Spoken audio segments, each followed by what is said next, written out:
Welcome to NPA TV, brought to you by Old Spice. Old Spice, smell like a man. We have the NBA preseason show here with your host, Connor King. Connor?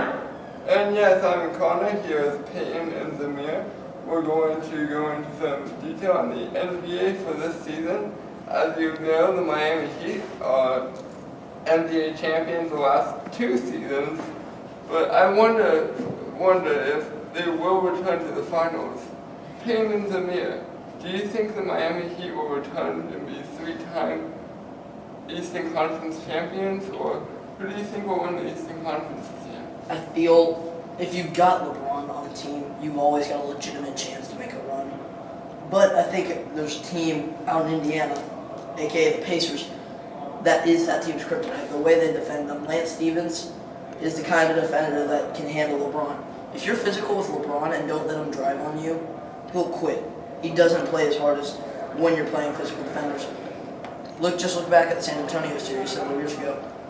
Lance Stevens matches up perfectly with him. They got the scores. Paul George, Danny Granger is back next year. You already have Roy Hibbert, who I believe is one of the top 5 big men in the league right now. That's a very, very strong team that can compete with them. And if D Rose comes back healthy, Chicago's a strong contender as well. I personally think that Chicago and Indiana, like you said, are the top 2, just because Derrick Rose will be 100%, and he's probably the top 3 point guards in the league, along with Chris Paul, Kyrie Irving. But personally, I think that it will either be the Bulls or it will be Indiana Pacers, because when you think about it, Lance Stevens was not a starter when he first started off. He was a bench player coming off the bench for Danny Green, and now you have Danny Granger. Now you have Danny Granger coming back who can guard LeBron, who can get physical with him, and he's a scorer along with Paul George, who he embarrassed almost everyone on the Heat with that dunk, which is amazing. I just think that the Pacers would do good. And there's some other surprise teams, but those are my top 2. And that's going to be the next Gatorade commercial with Danny Granger dunk, and then Chris Anderson wakes up in a cold sweat. That is really interesting. We will just have to wait and see how the season rolls out in the Eastern Conference. As you know, each season there's usually a surprise team, a team that no one really expects to come out in front. Who do you guys think will be the surprise team in the NBA this year? Well, barring a trade for Rondo, I honestly feel, even though everybody says the Celtics are trying to tank it this year, they could actually come out with a 41 season. Maybe. It depends on how Gerald Wallace does. But unless you plan on sitting him completely, Gerald Wallace is not the kind of player who's going to give up.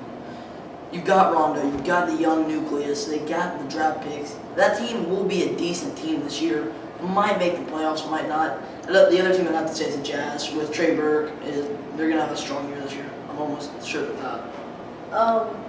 My whole entire team, the Cleveland Cavaliers, I think they're going to have an amazing season. 45, 50 wins, just because Kyrie Irving is an upcoming point guard. Probably top 2, him and Chris Paul, in my opinion. They have Andrew Bynum, who is healthy. If he's healthy, oh my gosh, he's a monster. And he had his best season with the Cavs' new coach, Mike Brown. And he had his best season where he averaged 18.7 points and 11.8 rebounds, which is phenomenal. Where he was his all-star. He was an all-star. You have Anthony Bennett, who he's a big man, but he can play with 3 if he really wanted to. He's a monster. He's explosive. You have Deion Waiters. You have Jared Jack, who put up a good season for the Warriors. Earl Clark, who showed a couple things for the Lakers. So the Cavs are my, surprise team. I think they maybe get a 7 seed, 8 seed. Nothing more than a 7 seed, though. Don't forget CJ Miles as well. He's a strong shooter as well. And yeah, we will just have to see what team will surprise fans this season in the NBA. As we know, standings could either remain the same at the All-Star break to the end of the season, or sometimes it changes rapidly. How do you guys think the standing will either stay the same or change from the All-Star break to the end of the season? It's hard to tell. At the beginning of the year, you don't know how teams are going to get out of the gate. There are obviously teams that are going to start strong and finish slow.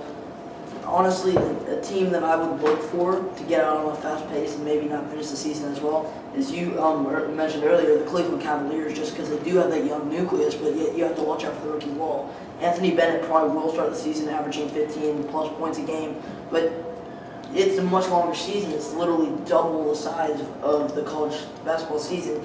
You get midway through, might be a little bit more shaky. Yeah, but now that you talk about that, they have Anderson Varejao also, who is a double-double threat any night. So I think they'll be fine throughout the season. They might hit a streak where they lose about 5 games in a row, then they come back. But my team that I will watch out for, as in they might start off slow but go fast, is the Oklahoma City Thunder. Now everybody says, oh, they're the best teams, but they won't have Russell Westbrook in the beginning of the season. Everybody knows how they did in the playoffs when they didn't have him. They lost to the Grizzlies. They got whooped by the Grizzlies. They got manhandled because Russell Westbrook is such a presence, just running the court, being aggressive as he is. Yeah, so that's my team to watch out for. Well, and you also have to remember, Reggie Jackson is no slouch. Reggie Jackson is a very solid point guard. But without Russell Westbrook, they struggled, obviously.